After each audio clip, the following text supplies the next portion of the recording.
I remember just before the celebration, first they lowered the Union Jack, which is the British flag.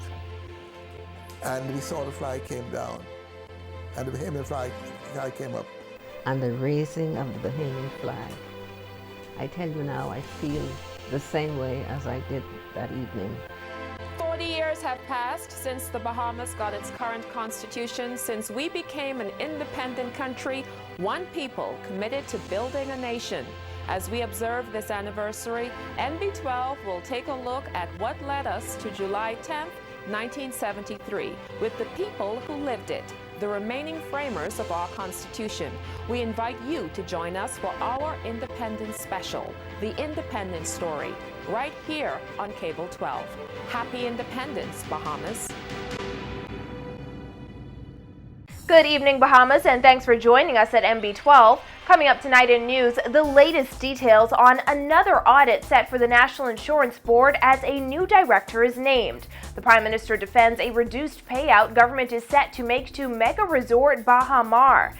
The former minister responsible for BEC hits back at threats made to major hotels on the island over the payment of bills. The inquest into the death of little Kelsey Sands set to begin nearly 2 years after her death, and a look at the sometimes frustrating side of covering news in the Bahamas. We have those stories and much more coming up tonight. I'm Christina McNeil, and your MB12 starts right now.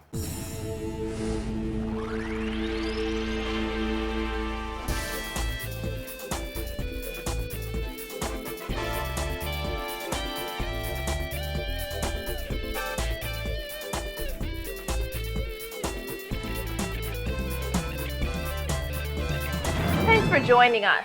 Months after the Christie administration spent nearly $900,000 on an audit of the National Insurance Board, Prime Minister Perry Christie revealed today that government plans to conduct a complete examination of NIB. He tells reporters he will suggest that NIB's board bring in an actuary from the International Labor Organization to assist in conducting this review. However, he could not say how much this latest review would cost.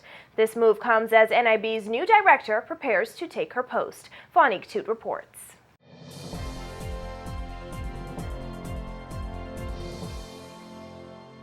Rowena Bethel is the new director of the National Insurance Board. There was speculation she would replace former director Algernon Cargill. Today, the news was confirmed by Prime Minister Perry Christie, who also revealed that government plans to conduct an actuarial review of NIB.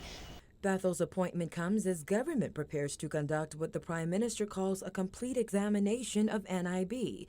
Free National Movement Chairman Darren Cash accused the Christie administration of wasteful spending, noting it dished out nearly $900,000 on the NIB audit conducted just a few months ago.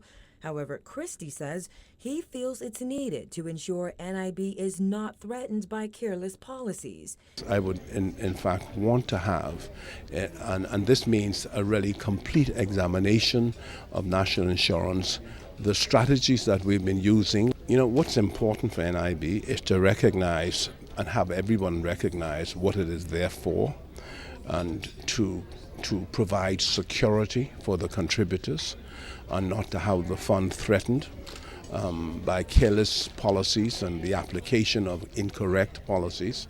For this review, Christie says he'd like to bring in outside help from a reputable international organization. Well, I mean, I would have liked to bring an ILO actuary out from the International Labor Organization. I happen to have been the first Minister for National Insurance, first minister to have an actuarial review. It was done during my term as the second minister, I think. I succeeded Sir Clifford Darling. So look, that's how I would prefer, but the board will make a decision on that. The Prime Minister says he's been informed that NIB's actuary has resigned or is about to. He says government's overall goal is to secure and protect the fund for future generations. The new director will take command of, really, with the board, of what they're doing now. But, you know, I think it's always important for the board to have a complete audit. And when you have a new board that came in with us, I'm sure that new board would want to have a defining audit report saying this is what we met, and so that they're not burdened by decisions made by the prior board. Christie says he believes Rowena Bethel, who takes up her new post this week, is the right person to assist with this process. She's both a trained lawyer, worked in the Ministry of Finance, worked for National Insurance for a long time, but a very, very, very, I think, accomplished woman who will lead National Insurance. Bethel was among 4 candidates on government's shortlist.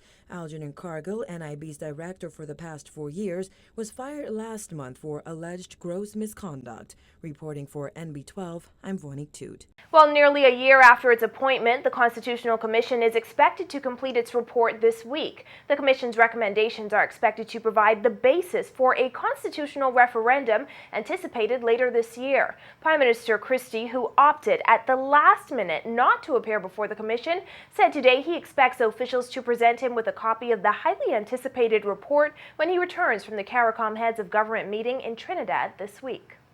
The report is expected around now. I'm not sure that the printing has been is complete. I know they were preparing it.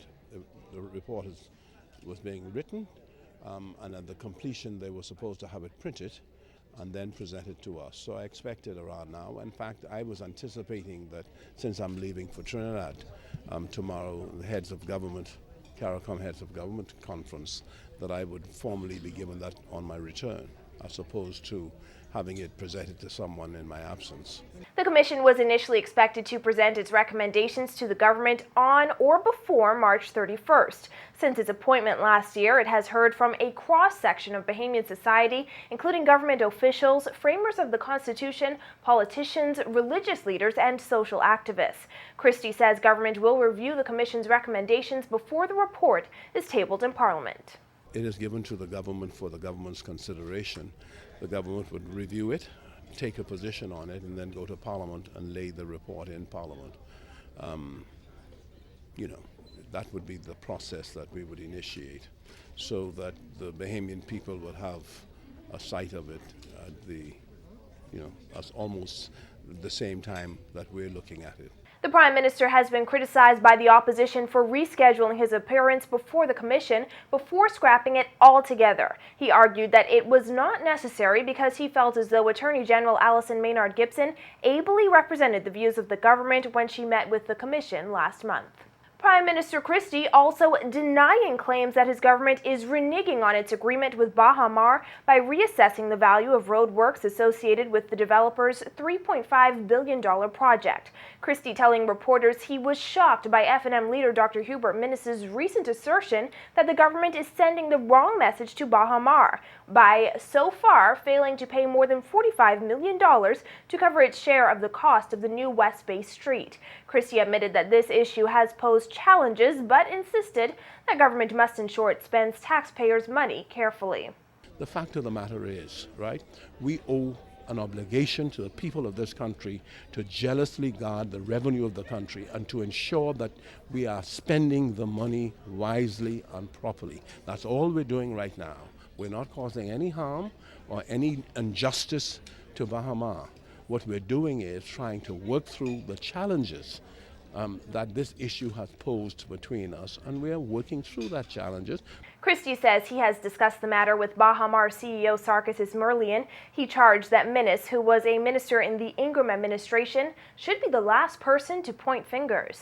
I'm in correspondence myself with Mr. Sarkis Merlian, he with me, in terms of this issue, on the basis that we will work through these challenges. But we have an obligation to protect the revenue of the Commonwealth of the Bahamas, not to be careless in how we spend it. And it's not a question of reneging on agreements, and I was absolutely shocked for someone who was in the Ingram government, where they cancelled projects and actually had to pay damages for the cancellation of projects, the straw markets, BDC, whatever it was, right, for him to talk about honoring agreements. I mean, for God's sake. 3 months ago, Christie told reporters that government would pay just under $48 million to Baha Mar. However, the government has since undertaken an assessment of the cost of the works. We understand the government has determined it should pay Baha Mar less than $30 million. Well, in other news, last week, Bahamas Electricity Corporation Executive Chairman Leslie Miller warned major hotels and commercial consumers to either pay up before the summer ends or expect to be disconnected. Well, today, Fenton Nemore, the former Minister of State for the Environment who was responsible for BEC, called for Miller's removal as Executive Chairman. Royston Jones has more in this report. Though he agrees that hotels that have been delinquent should take steps to settle their outstanding bills, which Miller says in some cases stands in the millions of dollars, Nemore says Miller's warning and actions of late is putting this country in grave economic and industrial jeopardy.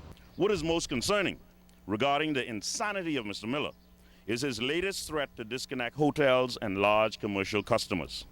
Mr. Miller, without hesitation, is threatening the very lifeline of this country, tourism. He has no fear and apparently has no hesitation in shutting down this country. Clearly, he does not care about the tens of thousands of Bahamians who work in the tourism industry and commercial businesses, nor does he care about those people who voted for the PLP in the last election, who work in these hotels and businesses. He does not care if they do have a job to go to tomorrow morning. Miller told reporters during a press conference last week that BEC is owed millions of dollars and the corporation cannot allow major hotels and other companies to remain delinquent. Though Miller did not say which hotels, one company reportedly owes BEC $10 million. Miller also said the hotels faced with disconnection may use the Bahamians they employ as leverage and counter-threaten to lay off Bahamians. Nemore insists it is inappropriate to reveal the private bills of companies and other individuals, even by inference, and says Miller is setting a precedent that has deeper implications for the Bahamas. This is not good for the Bahamas. We provide confidential information to BEC that is confidential to all of you, and it is expected that information remains confidential, and it is wrong for him to do so. The entire country is now in jeopardy. Our economic lifeline is being threatened by Mr. Miller because he has his own agenda. And all I say to Mr. Miller, before you take the splinter out of another man's eye, take the beam out of yours.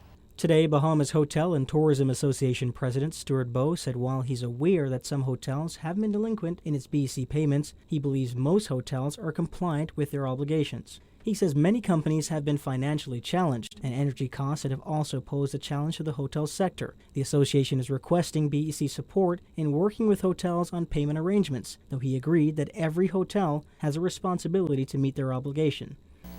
Don't you feel the hotels who owe substantial amounts of money should pay? In addition to that, when the fuel energy cost is lowered, which BEC has said will reduce bills by as much as 10%, shouldn't that be applied to the outstanding bills, which Mr. Miller says are significant? Well, first of all, anyone who owes BEC should pay. That's a reality. The fact of the matter is that BEC has in place an entire unit that is organized to make collections from these large institutions. And in fact, they collect from them normally first. And that is where BEC's general salary comes from. And BEC has been paying attention to it. But Mr. Miller is trying his best to be political on an issue that he should not be. Nemore questioned why Deputy Prime Minister Philip Brave Davis, whose portfolio includes the corporation, has remained silent on this issue and several others. Reporting for NB12, I'm Royston Jones.